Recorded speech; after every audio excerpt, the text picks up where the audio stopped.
There's a particular kind of quiet that settles over a courtroom when everyone's already made up their minds about guilt and innocence.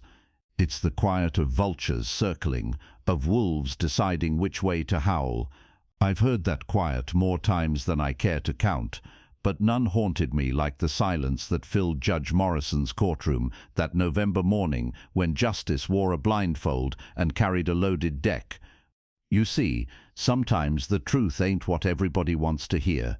Sometimes it takes a man who's made peace with his own ghosts to stand up and speak for someone who's got no voice left. This here's a story about what happens when a woman's got the whole world against her, and the unlikeliest champion steps out of the shadows to set things right. So pour yourself something strong, friend, the kind that burns going down and leaves you thinking, because what I'm about to tell you happened when the autumn wind was singing funeral songs, and truth was as scarce as mercy in a hanging town. Rebecca Sullivan had buried her husband on a Tuesday and been accused of theft by Thursday. In a town like Cedar Rock, that was about all the time grief was allowed before suspicion came knocking at your door with a warrant and a rope. The courtroom was packed tighter than Sunday service, but none of the faces looking back at Rebecca held any Christian charity. She sat alone at the defendant's table, her black mourning dress pressed neat despite everything, her hands folded in her lap like she was praying, which God knows she probably was. Judge Thaddeus Morrison presided over the proceedings with the grim satisfaction of a man who'd already decided the verdict before the first witness was sworn in. Morrison was the kind of judge who believed that swift justice was better than careful justice, and Cedar Rock had prospered under his iron-handed rule for 15 years. The charges were simple enough. Rebecca Sullivan stood accused of stealing $1,200 from the First Bank of Cedar Rock, where she'd worked as a bookkeeper for the past 3 years. The money had gone missing the day after her husband Patrick's funeral, and all evidence pointed to the grieving widow who'd had access to the vault and opportunity to cover her tracks. Prosecutor Hayes laid out his case like he was dealing cards in a crooked game.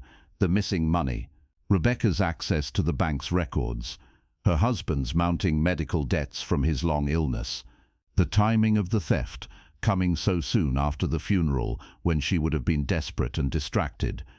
Ladies and gentlemen of the jury, Hayes concluded, his voice ringing with righteous certainty, we have here a woman driven to desperation by circumstances who betrayed the trust of her employers and this community. The evidence is clear, the guilt undeniable. Rebecca had no lawyer. In a town like Cedar Rock, lawyers cost money, and money was exactly what she didn't have. She'd tried to speak in her own defense, her voice barely above a whisper as she insisted on her innocence. But who listens to the desperate denials of a woman with everything to lose? Sitting in the back row, unnoticed as a shadow, was a man named Josiah Grant. Most folks in Cedar Rock knew him as the quiet fellow who'd drifted into town about 6 months back, renting a small room above the barber shop and keeping to himself. He was somewhere past 50, with grey threading through dark hair and hands that stayed steady no matter what. He spoke little, drank less, and seemed content to watch the world go by without joining in its noise. What the town didn't know was that Josiah Grant had once been a name whispered in saloons from Texas to Montana. Not because he was an outlaw, but because he was the man outlaws feared most. For 20 years, he'd worn a badge in places where law was more hope than reality, and his Colt .45 had settled more disputes than all the judges west of the Mississippi combined. But that was a lifetime ago. Josiah had hung up his guns after one too many faces haunted his dreams, after one too many towns where he'd arrived too late to save the innocent. He'd come to Cedar Rock, looking for peace, for a place where Josiah Grant the gunfighter could fade away and just plain Josiah could learn to sleep through the night without reaching for iron.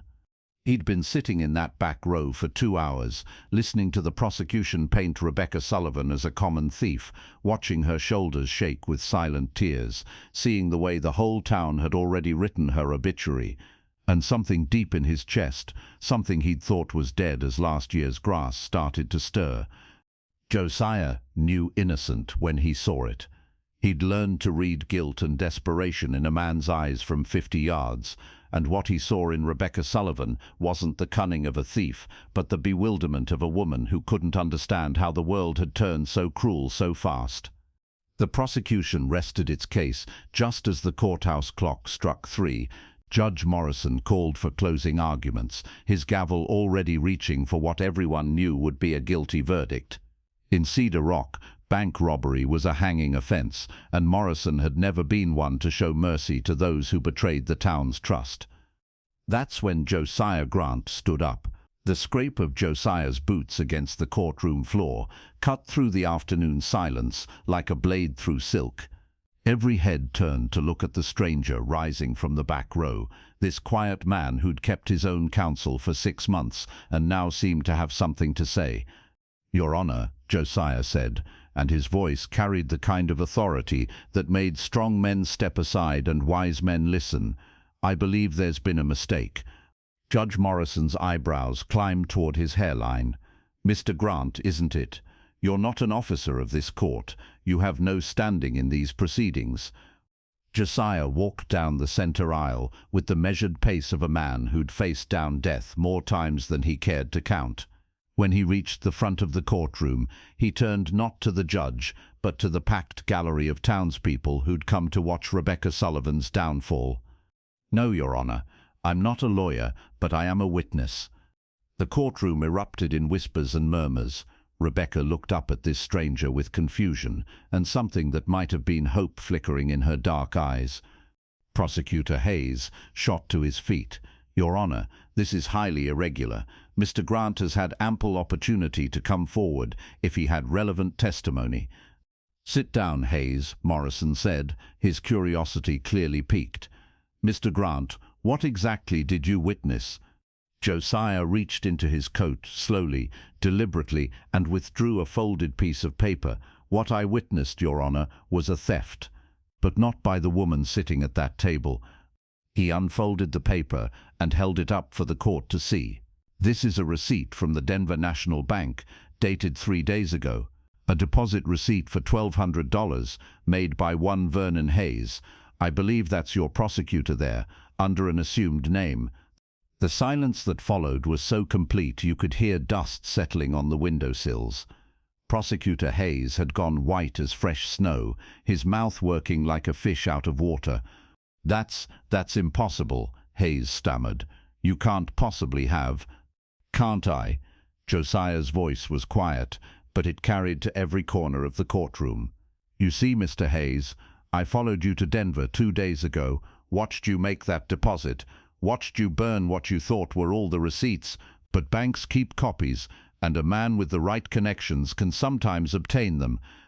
Judge Morrison leaned forward, his face grave. "That's a serious accusation, Mr. Grant. Do you have proof of these connections you mention?" Josiah smiled, the first smile anyone in Cedar Rock had ever seen from him. It wasn't a pleasant expression. "Your Honor, my name is Josiah Grant. Some folks might remember that name from the old days. Marshal Josiah Grant, late of the Territorial Marshal Service." The courtroom exploded. Chairs scraped as people turned to their neighbors, voices rising in excitement and disbelief. Marshal Josiah Grant was a legend in these parts. The man who'd cleaned up Deadwood, who'd faced down the Carmichael gang single-handed, who'd brought law to places where law was just a 4-letter word. Morrison banged his gavel repeatedly. "Order! Order in this court!" He stared at Josiah with new eyes. "Marshal Grant, I should have recognized the name. Your reputation precedes you, sir." Former Marshal Josiah corrected. "But old habits die hard, and I still know a guilty man when I see one."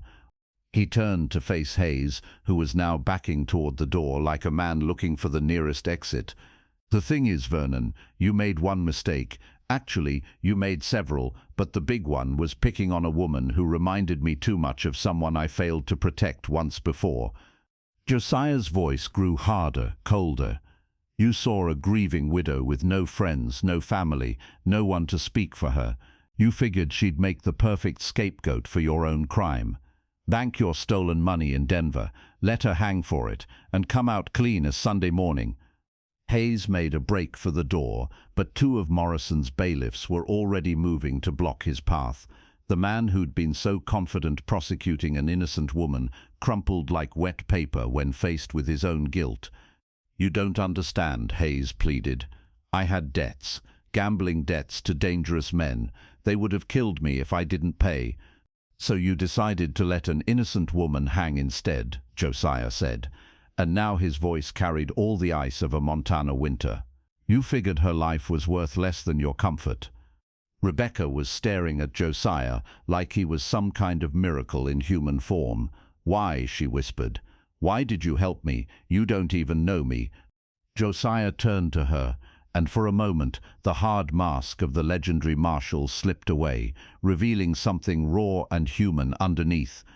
"Because 20 years ago, in a town not much different from this one, I arrived one day too late to save a woman just like you, an innocent woman who died because no one stood up to speak the truth." His voice was barely audible now. "I swore that day I'd never let it happen again if I could help it." Judge Morrison dismissed all charges against Rebecca Sullivan with an apology that sounded genuine and a promise to investigate how the court had nearly hanged an innocent woman. Vernon Hayes was led away in chains, and the townspeople who'd been so eager to see Rebecca swing now looked anywhere but at her face. But the real reckoning happened later, after the courtroom had emptied and the sun was setting over the mountains like spilled gold. Rebecca found Josiah sitting on the courthouse steps, staring out at the street where normal life was resuming, as if the world hadn't almost ended for one innocent woman that afternoon. "Marshal Grant," she said softly. "Just Josiah, ma'am. I'm not a marshal anymore." Rebecca sat down beside him, her black dress rustling in the evening breeze. "Well then, Josiah, I owe you my life. I don't know how to thank you for that."